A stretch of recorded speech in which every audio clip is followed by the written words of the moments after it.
She stole my name, my credit, and my peace. I never thought Thanksgiving would be the day I'd lose both my appetite and my trust in family. Until last year, Thanksgiving was my favorite holiday. No gifts, no fake smiles, just food, stories, and that weird feeling of belonging. But this year, it turned into something else. Something I still wake up thinking about at 3 a.m. 1. The calm before the burn. It started like any other Thanksgiving morning.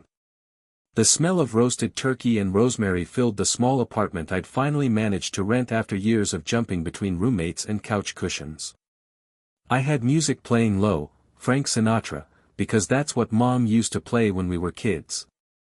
I was even a little proud of myself. My life had finally started to make sense. I had a stable job in logistics, no debt except my student loan, and I was actually saving for a down payment. Then, around 10:30 a.m., my phone rang. It was an unknown number, from some office in Delaware. I hesitated but answered, half expecting a scam call about car warranties. "Hello, is this Mr. Andrew Torres?"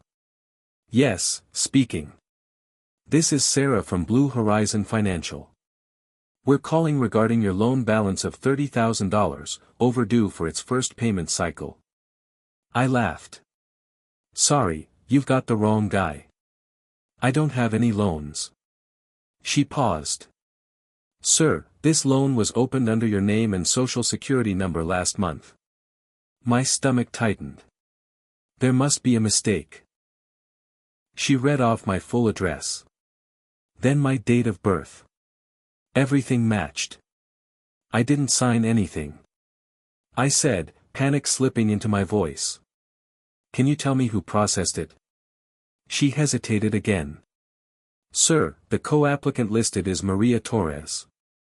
I froze. My sister. 2. My sister, the hurricane. Maria and I used to be close, the kind of siblings who could talk without saying much. But things changed after Mom passed away 3 years ago. Maria took it hard. She quit her job at a boutique store, said she needed to find herself. Finding herself, apparently, involved moving between boyfriends, taking spontaneous trips, and posting about living free while I worked double shifts to pay rent. Still, she was my sister. The last piece of family I had. I called her immediately. No answer. I texted. "Maria, call me ASAP. Did you take a loan under my name?" No reply. Then I opened Instagram. Her latest story was a slow-motion video of the ocean. Miami Beach. She was holding a cocktail, tan lines visible, smiling into the sun. The caption read, "Grateful for new beginnings, palm tree sparkles." I felt something inside me twist, anger, disbelief, betrayal, all tangled up like barbed wire. 3. The drive. I didn't eat. Didn't even turn off the oven until smoke started filling the kitchen. I just grabbed my keys, got in my old Honda, and drove. Miami was 12 hours away. I drove most of them in silence. Somewhere around Jacksonville, I started thinking about when we were kids. How I used to walk her home from school. How I used to cover for her when she broke Mom's rules. How, after Mom died, she said, "You're all I have left, Drew. I'd never hurt you." But now she'd signed my name, forged it, for $30,000. Every time I thought about it, my knuckles went white on the steering wheel. 4. The hotel. It was around 2 a.m. when I finally found her. She'd tagged the hotel in one of her photos, a fancy oceanfront place with neon lights and valets. I sat in the parking lot for a while, watching drunk tourists stumble out of taxis. I wasn't sure what I'd do when I saw her. Yell. Cry. Beg her to fix it. Finally, I went in. She was sitting at the hotel bar, laughing with a guy in a linen shirt. Her hair was wet from swimming, her skin glowing under the dim lights. She looked happy. I walked up to her, heart pounding. "Maria." She turned, startled. Then her smile vanished. Drew. What the hell are you doing here? What am I doing here? I hissed. You took out a loan in my name. $30,000. Her face went pale. She looked around, embarrassed. Keep your voice down. No. You're going to explain this right now. The guy she was with stood up. Hey man, calm down. Stay out of this, I snapped. Maria grabbed my arm and pulled me outside. The night air was humid, full of salt and tension. I was going to pay it back, she said quickly. I just needed a break. A chance to reset. With my credit? My name? I didn't think you'd find out so soon, she said, almost whispering. That broke something in me. You didn't think I'd find out? I said. You didn't think ruining my life would eventually show up on a piece of paper? Tears welled up in her eyes. Everything's been so hard since Mom died. I didn't know how to stop. By not stealing from me would have been a good start. She didn't say anything. For a moment, I almost felt sorry for her. She looked small. Lost. But then I remembered the phone call, the panic, the way she smiled into the Miami sun while my credit burned. I turned and walked away. 5. Aftermath. When I got back home, Thanksgiving was over. The turkey was ruined. The house smelled like smoke. My phone was full of voicemails from the bank. It took months to clean up the mess, police reports, fraud claims, credit disputes. The loan company didn't care about my family drama. They just wanted their money. Maria went silent. I heard through a cousin that she'd gone to stay with a friend in California. She never called. Not once.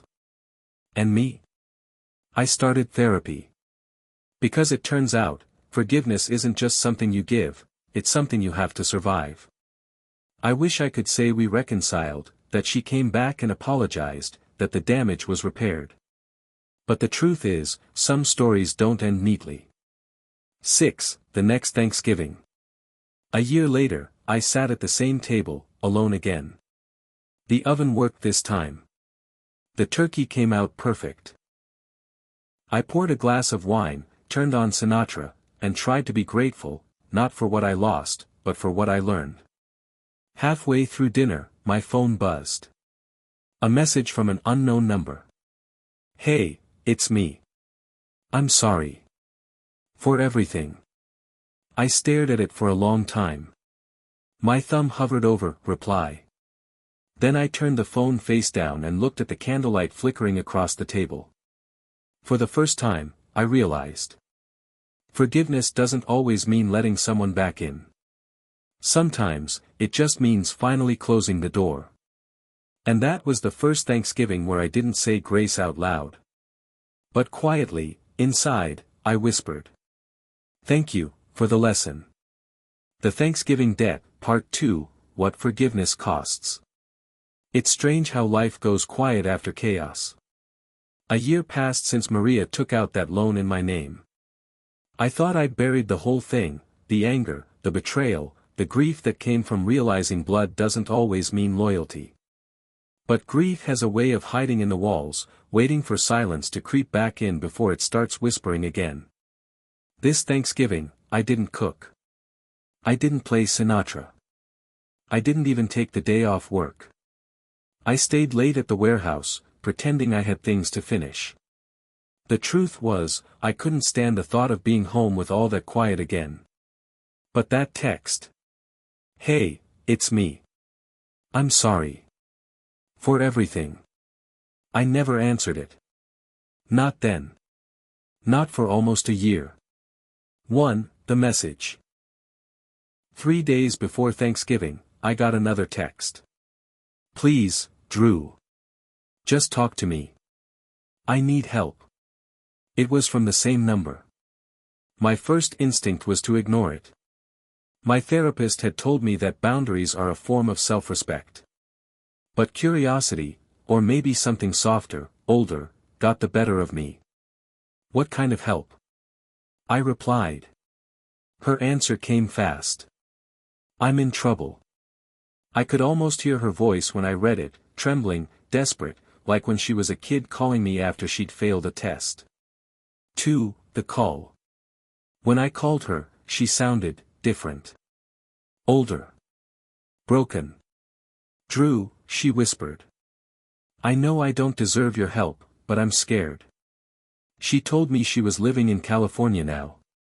That she'd tried to start over, but things hadn't gone well. Her boyfriend left her. She was behind on rent. She'd tried to get a new job but no one would hire her, her credit was a mess, and apparently so was her mental health. Then she said something that made my blood run cold. I got an offer to fix it. A guy I know says he can make the loan disappear if I just sign something. What kind of something? I asked. She didn't answer right away. Then, quietly. Another loan. Under your name. 3. The flight. I don't remember deciding to go. I just did. Bought a last-minute ticket to Los Angeles, told my boss it was a family emergency. On the plane, I kept asking myself why. Why was I doing this again? After everything she'd done, the lies, the debt, the silence. Why was I still running to her rescue? Maybe because she was still my sister. Maybe because part of me still believed she could be saved. When I landed, she was waiting at the curb outside Arrivals. She looked thinner. Her hair was shorter, her eyes tired. Hey, she said softly. I didn't hug her. I just nodded. 4. The apartment. Her apartment was small, one of those worn-down buildings in East LA with flickering hallway lights and neighbors arguing through paper-thin walls. Inside, there were piles of unopened mail, half-empty wine bottles, and a mattress on the floor. Home sweet home, she said, forcing a smile. I didn't respond. So what's going on?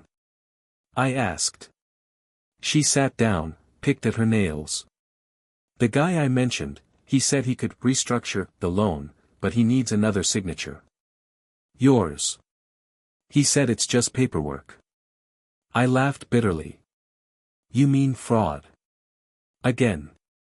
Drew, please. I'm drowning. Her voice cracked. I thought I could handle everything, but I can't. I can't do this anymore.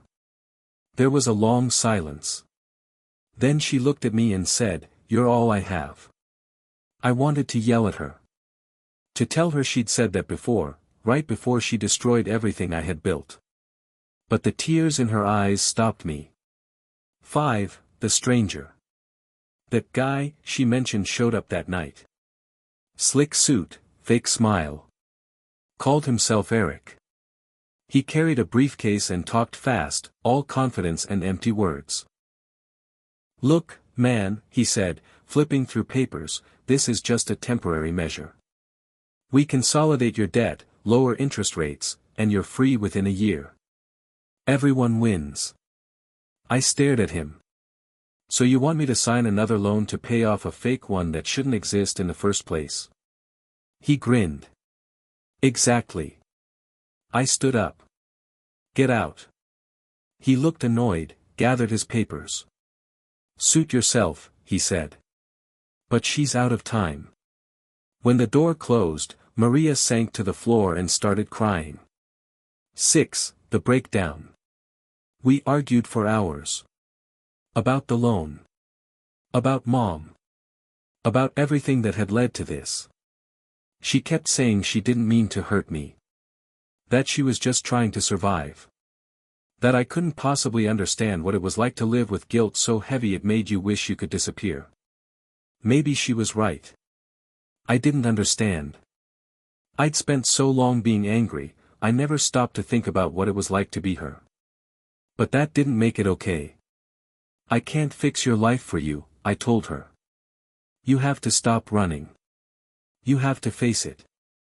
She just nodded, eyes glassy. I don't know how. 7. The morning after. When I woke up, she was gone. Her phone, her bag, everything, gone. I found a note on the kitchen counter.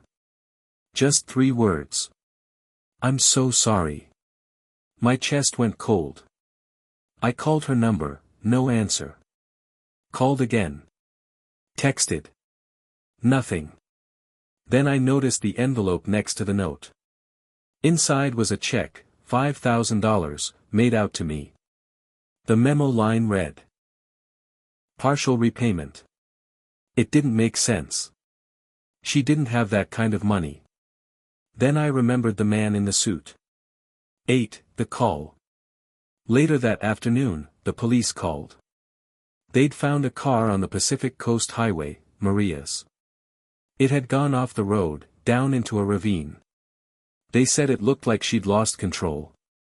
But the way they said it, slow, careful, made me think maybe they weren't sure it was an accident. The check was clean. No fraud, no forgeries. Just real money she must have scraped together somehow. Maybe she really was trying to make things right. 9. The Thanksgiving after. This year, I cooked again. I set 2 plates on the table, one for me, one for her. Her chair stayed empty, but I kept looking at it anyway. The loan was still on my record. The calls still came sometimes. But none of it mattered anymore. Not really. Forgiveness isn't something you give to the living. Sometimes, it's something you whisper to the dead. After dinner, I drove to the ocean. The waves were calm that night, the kind of quiet that feels almost holy.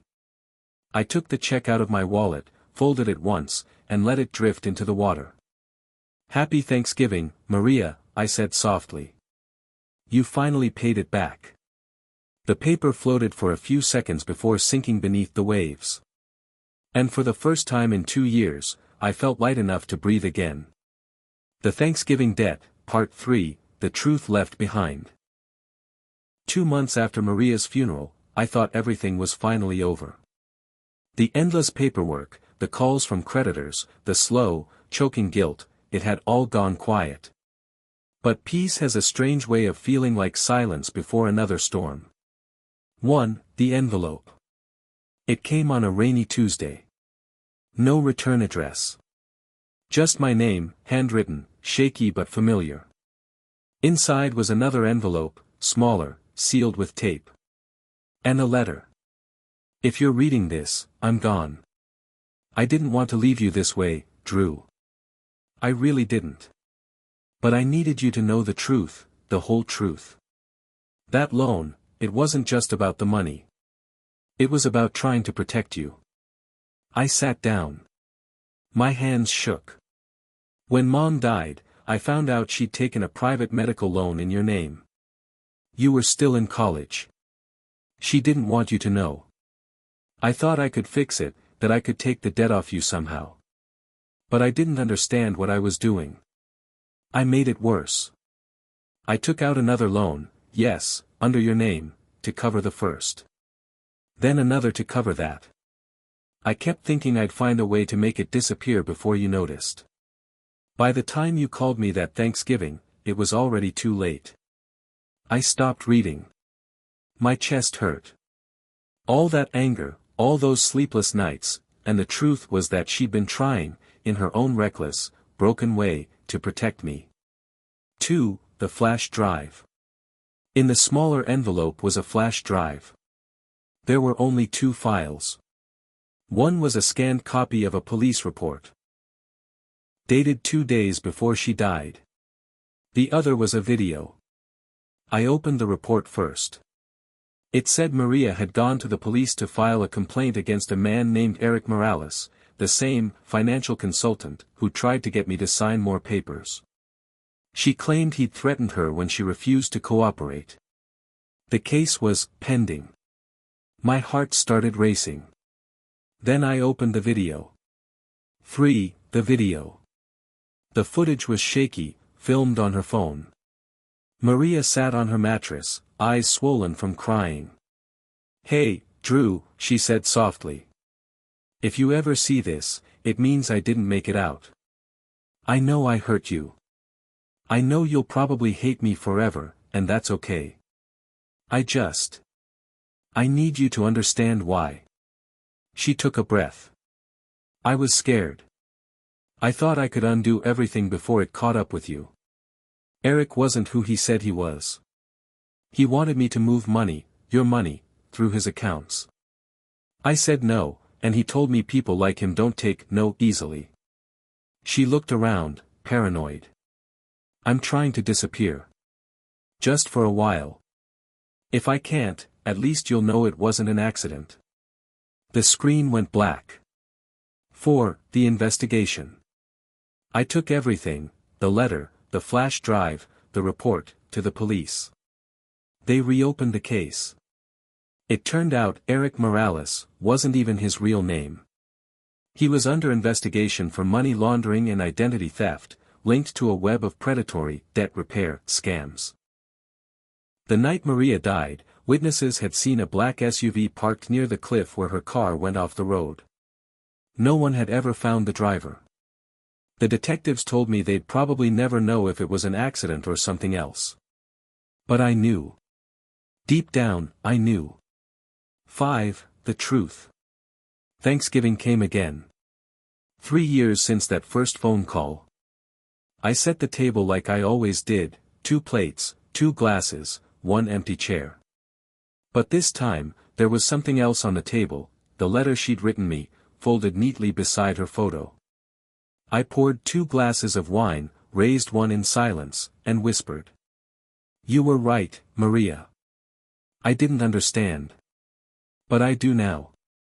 Then I took the other envelope, the one that had held her video, and burned it over the candle flame. Smoke curled upward, carrying her words into the air. 6. The final call. As I sat there, watching the flame die, my phone buzzed. A new message. Unknown number. This isn't over. You know too much. No name. No context. Just that. I stared at the screen, feeling the old fear crawl back up my spine. Then I turned the phone off, stood up, and walked to the window.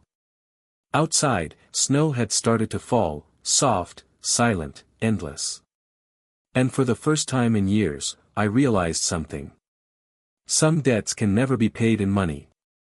Some are written in blood, in guilt, in the space between forgiveness and the truth. But still, I whispered it anyway. Happy Thanksgiving, Maria.